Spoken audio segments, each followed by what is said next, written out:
आज हम आपको एक गूढ़ और पौराणिक कथा सुनाने जा रहे हैं, जिसमें भगवान शिव ने ऋषि मार्कंडेय को यह समझाया कि मनुष्य को अपने पूर्व जन्म के कर्मों का फल इस जन्म में कैसे भोगना पड़ता है। यह कथा हमें यह सिखाती है कि कर्म का सिद्धांत सदा सक्रिय रहता है और व्यक्ति चाहे कितना भी प्रयास कर ले, उसके कर्मों का परिणाम उसे अवश्य मिलता है। भगवान शिव की वाणी में निहित यह कथा कर्म की गहरी सच्चाइयों को उजागर करती है। ऋषि मार्कंडेय, जो भगवान शिव के परम भक्त थे, हिमालय के एक शांत आश्रम में निवास करते थे। अपने जीवन को शिव की आराधना में समर्पित करने वाले इस महान ऋषि को एक दिन एक महत्वपूर्ण प्रश्न ने घेर लिया। वह सोचने लगे, क्या जीवन के सारे अनुभव, चाहे सुख हो या दुख, हमारे पिछले जन्मों के कर्मों का परिणाम होते हैं? और यदि ऐसा है, तो क्या हम इस जन्म में उन कर्मों के प्रभाव को बदल सकते हैं? भगवान शिव, जो अपने भक्तों की सच्ची भक्ति से सदा प्रसन्न होते हैं, ऋषि मार्कंडेय की प्रार्थना से प्रसन्न हुए और उनके सामने प्रकट हुए। उनका सौम्य और दिव्य स्वरूप चारों ओर शांति और ऊर्जा का संचार कर रहा था।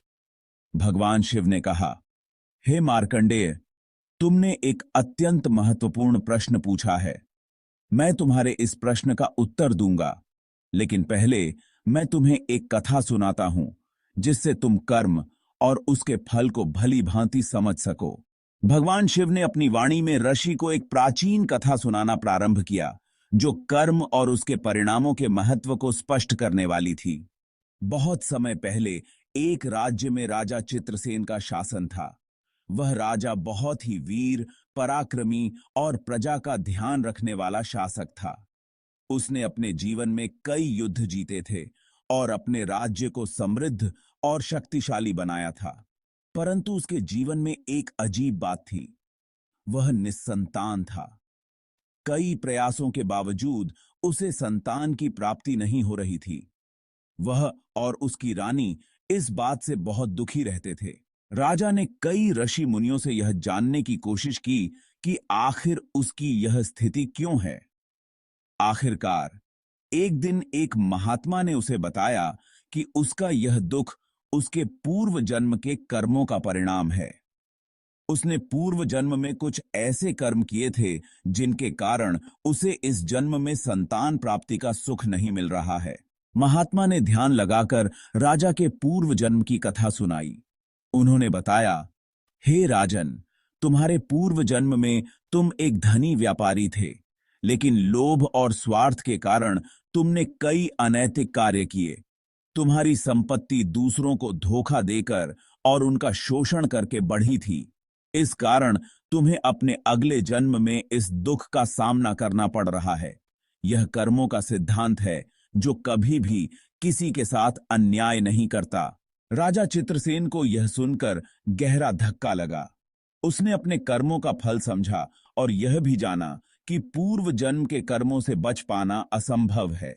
उसने महात्मा से यह भी पूछा कि क्या कोई उपाय है जिससे वह अपने इस दुख से मुक्ति पा सके। महात्मा ने राजा चित्रसेन से कहा, हे राजन, कर्म का फल अवश्य मिलता है, लेकिन सच्ची भक्ति और तपस्या से भगवान शिव की कृपा प्राप्त हो सकती है। शिव की आराधना से व्यक्ति अपने पापों का प्रायश्चित कर सकता है और अपने कर्मों का फल भोगने में सहजता प्राप्त कर सकता है।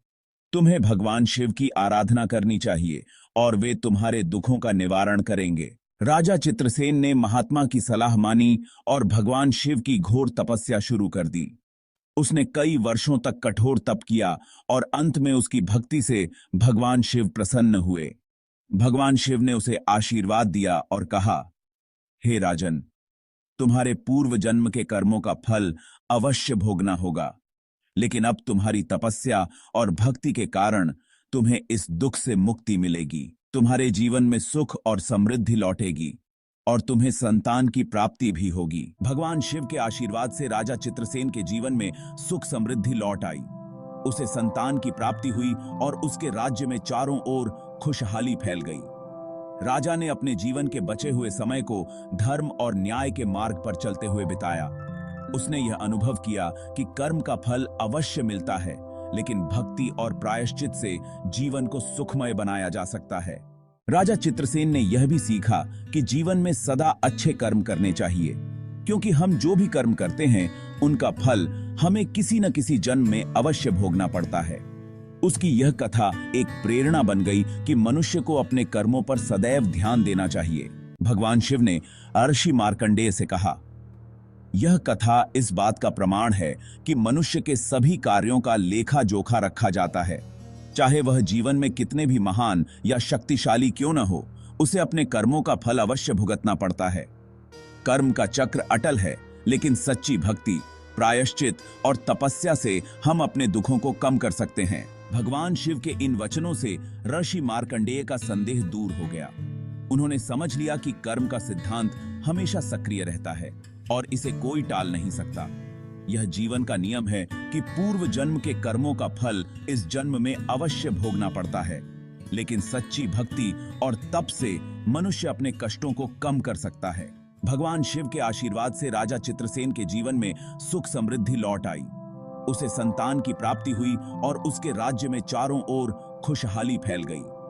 राजा ने अपने जीवन के बचे हुए समय को धर्म और न्याय के मार्ग पर चलते हुए बिताया। उसने यह अनुभव किया कि कर्म का फल अवश्य मिलता है, लेकिन भक्ति और प्रायश्चित से जीवन को सुखमय बनाया जा सकता है।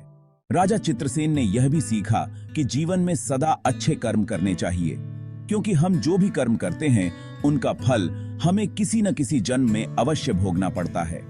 उसकी यह कथा एक प्रेरणा बन गई कि मनुष्य को अपने कर्मों पर सदैव ध्यान देना चाहिए।